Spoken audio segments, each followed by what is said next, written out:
आते हैं जिस भाव से भक्तों के भगवान, उसी भाव से आपका स्वागत है श्रीमान। सभी का स्वागत है।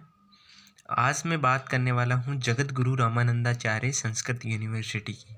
अपन ने PSST की बात की थी, प्री शिक्षा शास्त्री टेस्ट, और काफ़ी बच्चों के क्वेश्चंस थे कि PTT से बेस्ट क्यों है। ये सभी क्वेश्चंस था कि PTT से ही बेस्ट क्यों है यूनिवर्सिटी। तब मैंने उनको कहा थी कि बेस्ट है और आपको ये बाद में पता चलेगा।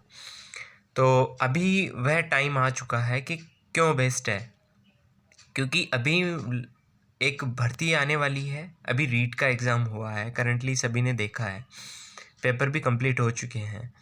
तो अब एक वैकेंसी और रिलीज होगी संस्कृत शिक्षा विभाग की। यहाँ पे 2 रिलीज होती है, कॉलेज शिक्षा में और संस्कृत शिक्षा विभाग में। तो अगर आपकी वीडियो कैसा लगा लास्ट में बताइएगा कि जानकारी कितनी सही है या गलत है, उसके बारे में भी बता सकते हो। हालांकि बिल्कुल करेक्ट इन्फॉर्मेशन है, क्योंकि मैंने सही सोर्सों से ही यह अध्ययन किया हुआ है। तो मैं आज बात करूँगा संस्कृत शिक्षा विभाग की भर्ती के बारे में, और यहाँ से अगर आप BA करते हो तो कितना इम्पोर्टेंट रोल रहता है। B.Ed जो PSST के थ्रू विदाउट एंट्रेंस एग्ज़ाम ही हो रही है, क्योंकि इंटरेस्ट नहीं, लोगों को पता ही नहीं रहता है और फॉर्म फिल नहीं कर पाते हैं। तो यहाँ के इस संस्कृत शिक्षा विभाग की स्कूलें सेपरेट चलती है, तो वहाँ से जो अध्ययन किए हुए हैं बच्चे ही यहाँ पे B.Ed के लिए अप्लाई करते हैं, लेकिन उनकी संख्या बहुत ही कम है। तो आप भी इस यूनिवर्सिटी में आकर अपना, यानी कि आपको बहुत फ़ायदा मिल सकता है। तो अभी मैं बात कर लेता हूँ संस्कृत शिक्षा विभाग की भर्ती के बारे में, कौन कौन एलिजिबल होते हैं और कौन कौन एलिजिबल नहीं होते हैं। तो यहाँ पे मैं सबसे ग्राउंड स्टेज से बात करता हूँ। जैसे लेवल फर्स्ट होता है BSTC के लिए, 1ली से 5वीं कक्षा के लिए।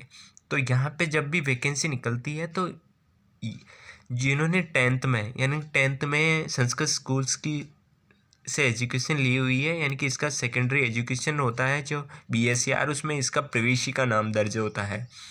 तो वहाँ से, और 12th वरिष्ठ उपाध्याय, यहाँ पे 12th को वरिष्ठ उपाध्याय कहते हैं। तो जिन्होंने ये दोनों कक्षाएं यहाँ से पढ़ी हुई है और फिर संस्कृत शिक्षा विभाग के ही BSTC कोर्स से, BSTC की कॉलेजेस होती है सेपरेट, उनमें अध्ययन किया हुआ है, तो उन्हीं के लिए ये रिजर्व रहती है।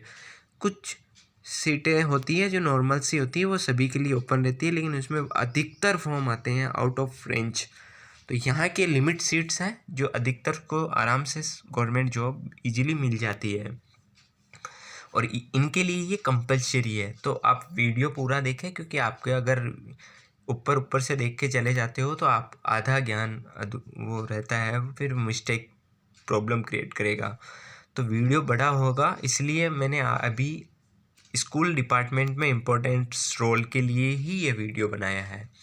तो और लेवल टू में जैसे संस्कृत के टीचर्स होते हैं, तो उनके लिए भी ये कंपलसरी होती है कि 10th प्रवेशिका और 12th वरिष्ठ उपाध्याय, ये अनिवार्य नहीं होता है, बट BA यहाँ पे जगत गुरु संस्कृत यूनिवर्सिटी से BA करने वाला ही लेवल 2 में एलिजिबल होता है 100%। उनके लिए सीटें रिजर्व होती है, और B.Ed भी यहाँ से कंपलसरी की हुई होनी चाहिए। ये रहा लेवल 2 के बारे में। अब सीनियर टीचर, इसकी भी सेपरेट वैकेंसी निकलती है। हालांकि सेकंड ग्रेड टीचर भर्ती में यहाँ से पढ़ने वालों को ज़्यादा फ़ायदा होता है, बट हिंदी और इंग्लिश जो लैंग्वेज सब्जेक्ट होते हैं, वो अगर आपने बाहर यानी BA अदर यूनिवर्सिटी से की हुई है, B.Ed अदर यूनिवर्सिटी से की हुई है, तो भी आप यहाँ एलिजिबल हैं। सेकंड ग्रेड टीचर में ये होता है। जैसे साइंस और मैथ्स आपने किसी से भी यूनिवर्सिटी से की हुई है, बट अगर आपको संस्कृत शिक्षा विभाग में साइंस के टीचर बनना है, मैथ्स के टीचर बनना है, तो यहाँ पे आप एलिजिबल है। और हिंदी और इंग्लिश, बट कुछ सेलेक्टेड जैसे संस्कृत सब्जेक्ट होता है, उसमें आपके लिए यहाँ से की हुई स्टूडेंट्स को रिजर्व रहती है कुछ सीटें। ये फॉर्म फिल करते हुए टाइम पता चलता है, तब तक काफ़ी लेट हो चुका होता है। और अभी लेक्चर के लिए तो यहाँ पे हिंदी इंग्लिश को छोड़ दीजिए, बाकी जो जितने भी यहाँ पे सब्जेक्ट चलते हैं, जैसे संस्कृत वांग्मय, ऐसे कुछ संस्कृत साहित्य और ऐसे इनके कंपलसरी सब्जेक्ट होते हैं जो यहाँ पे पढ़ने ही रहते हैं 11th-12th में, जिसे वरिष्ठ उपाध्याय कहते हैं। उनके लेक्चरर बनना रहता है, तब आपको यहाँ से एमए किया हुआ होना इम्पोर्टेंट है। यानी कि एमए कहाँ से? संस्कृत शिक्षा विभाग, संस्कृत यूनिवर्सिटी JJRU से आप एमए किए हुए हो तो यहाँ पे एलिजिबल होते हो। तो अभी सभी के लिए खुशखबरियाँ कि संस्कृत की वैकेंसी आने वाली है, कुछ सीटें बताई हुई है, तो अपन वो भी देख लेते हैं कि कहाँ कितनी सीटें खाली है अभी करंटली। तो ये वीडियो सदा के लिए इम्पोर्टेंट है, अगर आप बाद में भी इसे देख पा रहे हो। बट अभी जो करंटली सीट्स हैं वो अपन इसी में डिस्कस कर लेंगे थोड़ा सा, ताकि आपको पता चल जाएगा इम्पोर्टेंट्स रोल का।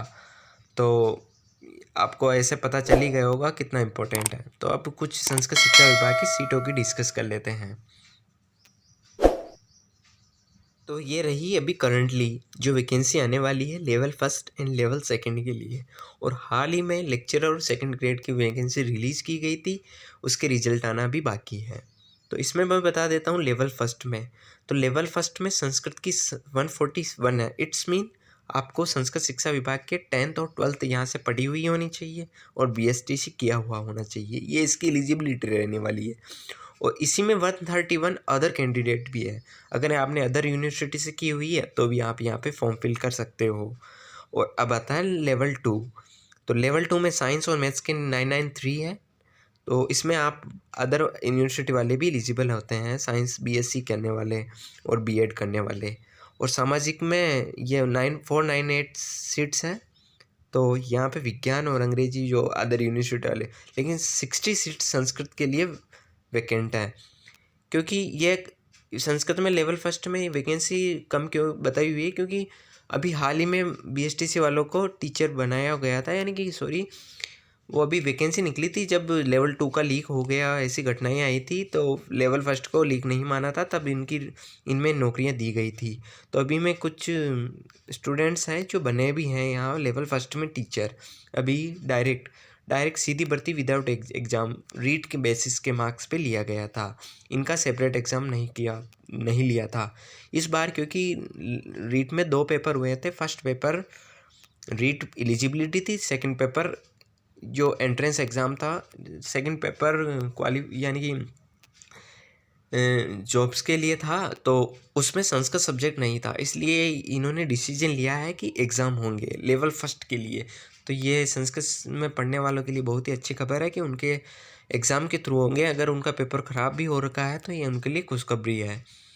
तो दोस्तों मिलते हैं नेक्स्ट वीडियो में। ये छोटी सी जानकारी कैसी लगी आप कमेंट बॉक्स में जवाब देकर हमें अनुग्रहित कर सकते हैं।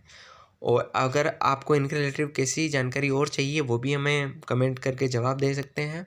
और आप इसे चैनल को लाइक करें अगर अच्छा लगा तो, और अपने दोस्तों के साथ शेयर भी कर सकते हैं। और सब्सक्राइब ज़रूर करें, और सब्सक्राइब करते समय बेल आइकन ज़रूर प्रेस करें। और थैंक्स टू ऑल।